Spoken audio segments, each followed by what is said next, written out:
Hello friends, welcome to my channel. ठीक है, और अभी हम लोग पढ़ेंगे domain in range of trigonometric function. ठीक है, डोमेन और रेंज क्या होता है कोई भी ट्रिग्नोमेट्रिक फंक्शन के। तो उससे पहले मेरी वीडियो अच्छा लगे तो लाइक शेयर सब्सक्राइब करिएगा। तो चलिए स्टार्ट करते हैं। यहाँ है डोमेन एंड रेंज। ठीक है, तो देखते हैं जो ट्रिग्नोमेट्रिक फंक्शन होता है, ट्रिग्नोमेट्रिक फंक्शन होता है 6। ठीक है, तो यहाँ पे हम लोग देखेंगे कि साइन का और कॉस का, ठीक है, जो रेंज होता है और डोमेन होता है वो क्या होता है। तो चलिए देखते हैं। From the definition of science and cosine function for each real number x. ठीक है, तो हम लोग प्रीवियस जो वीडियो था हम लोग देखे थे कि ये जो वैल्यू होता है -1 less equal to sine x less equal to 1 and -1 less equal to cos x और लेस इक्वल टू 1 के बराबर होता है। मतलब कि साइन का वैल्यू जो होता है, यूनिट सर्कल बनाते हैं तो -1 से 1, ठीक है, यहाँ होता है। और कोस का भी वैल्यू क्या होता है, -1 से 1 के बीच में ही होता है। ठीक है, इसलिए ये इसका क्या हो गया, रेंज बोल सकते हैं। ठीक है, तो यहाँ पे डोमेन ऑफ वाई, ठीक है, यहाँ पे ले लेते हैं y equal to sine x and y equal to cos x is the set of all real number and range in the interval -1 से 1। हम लोग एक यूनिट सर्कल लेते हैं और वहाँ पे देखते हैं कि क्या रेंज होता है। ठीक है, तो यहाँ पे y का जो वैल्यू होगा वो क्या होगा, ये जो y का जो वैल्यू होगा वो 1 से लेके क्या होगा, -1 के बीच में ही होगा। ठीक है, ये y का वैल्यू। तो यहाँ से हम लोग को पता है कि cos x इक्वल टू क्या होता है, 1/sin x and the domain of y। ठीक है, y का जो डोमेन होगा वो क्या होगा, cos x। ठीक है, cos x ले लिए।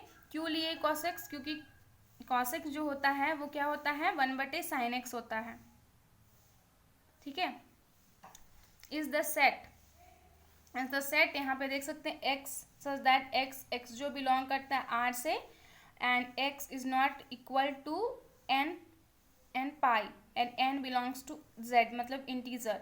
And range is the set of y such that y belongs to r and y greater equal to 1 और y लेस इक्वल टू -1। यहाँ से हम लोग देख सकते हैं डोमेन ऑफ y, यहाँ पे लेते हैं हम लोग डोमेन ऑफ y। यहाँ पे क्या लिए थे, cos x लिए थे, मतलब साइन का लिए थे। अब हम लोग cos का क्या होता है, तो cos यहाँ पे अगर हम लोग लेते हैं cos का तो 1/cos क्या होता है, 1/sec cos होता है, इसलिए cos x लेंगे। इज द सेट, यहाँ इसका क्या होगा, x such that x belongs to r and x is not equal to 2n + 1 π/2 n belongs to z and range is the set of y such that y belongs to r and y less equal to -1 or y is greater equal to 1 and the domain of y equal to 10x is the set and x such that x belongs to r and x is not belongs to 2n plus 1 π/2 n belongs to z and the range is the set of all real number। ठीक है, तो यहाँ से समझ में नहीं आएगा ऐसे तो, ठीक है, ऐसे समझ में नहीं आएगा तो हम यहाँ से समझाते हैं। यहाँ पे समझ में आया कि cos x ये होता है। ठीक है, तो हम लोग मान लेते हैं जो डोमेन होता है y का, ठीक है, इक्वल टू क्या होता है, cos x है। ये कहाँ से होता है, तो यहाँ पे बोल रहा है कि x का वैल्यू जो होता है r होता है। ठीक है, बोल सकते हैं डोमेन क्या होता है, r होता है, मतलब रियल वैल्यू फंक्शन। ठीक है, जो रियल नंबर होता है वो होता है। और यहाँ पे x का वैल्यू हम लोग को n पाई नहीं लेना है। ठीक है, n क्या है, तो इंटीजर है, इंटीजर जो वैल्यू होता है +-1 +-2 ये होता है, तो ये नहीं लेना है। अगर हम लोग लेते हैं तो ये फिर रेंज, ये जो डोमेन है इसका ये नहीं होगा। ठीक है, और रेंज का बात करते हैं तो रेंज कहाँ से कहाँ तक है, तो 1 से लेके, देखिए रेंज जो है यही है, मतलब ये इसका क्या है, रेंज है। ठीक है, तो ये यहीं पे ये रेंज हो गया 1 से -1। ठीक है, तो इसलिए जो रेंज है वो क्या है कि y is greater equal to 1 से वो क्या होना चाहिए, y का जो वैल्यू है वो इक्वल होना चाहिए या फिर इसके बड़ा होना चाहिए, और y का जो वैल्यू है -1 के बराबर होना चाहिए या फिर इससे छोटा होना चाहिए। ठीक है, अब यहाँ पे ये तो हो गया हम लोग का साइन के लिए। कॉस के लिए अगर हम लोग बात करते हैं तो वाई के लिए क्या मानेंगे, सेक एक्स मानेंगे। यहाँ पे इसका जो डोमेन होगा ये भी क्या होगा, रियल नंबर ही होगा, ठीक है। बट यहाँ भी कंडीशन है 2n+1 π/2, ठीक है। ये x के बराबर नहीं होना चाहिए, ठीक है। यहाँ पे हम लोग ये भी बोल सकते हैं ये 2n+1 जो है ये क्या होता है, इवन ऑड होता है, ठीक है। ऑड के लिए होता है और ये n π, ये ऐसे n के लिए नहीं होगा।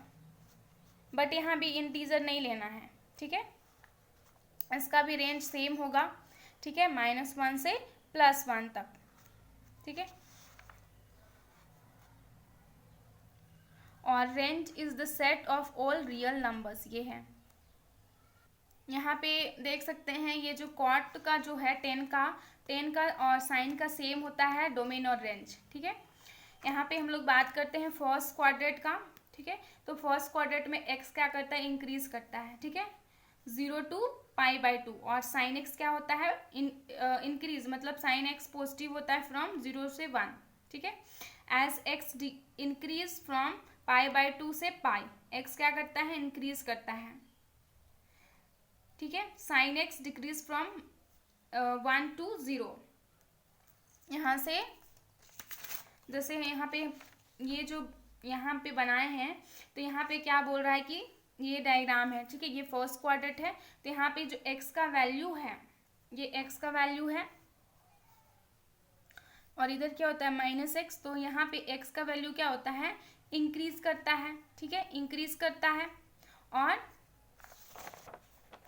x क्या कर रहा है, इंक्रीज टू 0 to π/2। तो यहाँ पे देखिए 0 से π/2 क्या कर रहा है, इंक्रीज कर रहा है, ठीक है।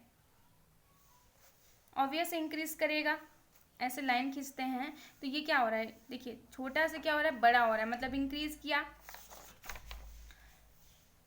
और sine x increase to 0 to 1, देखिए यहाँ से 0 से क्या कहाँ गया, 1 में गया। और यहाँ पे अगर हम लोग बात करते हैं x इंक्रीज टू π/2 to पाई, ठीक है, sine x decrease from 1 to 0, ठीक है। तो 1 से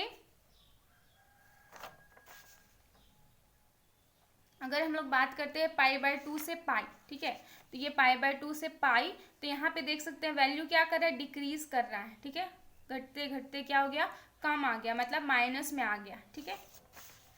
अब हम लोग थर्ड क्वाड्रेंट में चलते हैं। थर्ड क्वाड्रेंट जो है ये पाई से 3π/2 है। तो यहाँ पे देखिए जो वैल्यू है वो क्या हो रहा है, यहाँ पे भी क्या हो रहा है, डिक्रीज हो रहा है, ठीक है। यहाँ भी क्या होता है, डिक्रीज होता है, sine x decrease to 0 to -1, ठीक है, 0 से -1। यहाँ 0 से क्या हो गया, -1 आ गया। And in fourth quadrant sine increase. अब यहाँ से देखिए फोर्थ मतलब 3π/2 से पाई, यहाँ से ये क्या होगा, जो वैल्यू है धीरे धीरे क्या करेगा, बढ़ के क्या हो जाएगा, यहाँ पहुँचेगा 0। यहाँ नेगेटिव था, ठीक है, -1 है तो नेगेटिव हो गया, -0 पॉइंट समथिंग समथिंग हो गया, क्या हो गया, 0 पे हो गया, मतलब क्या हो गया, बढ़ा, ठीक है। तो यहाँ फोर्थ क्वाड्रेंट में क्या होगा, बढ़ा होगा।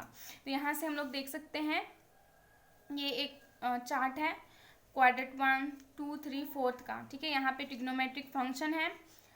क्वाड्रेंट 1 में क्या होता है, सेकेंड क्वाड्रेंट में क्या होता है, थर्ड और फोर्थ में क्या होता है, ये लिखा हुआ है, ठीक है। तो ये डायग्राम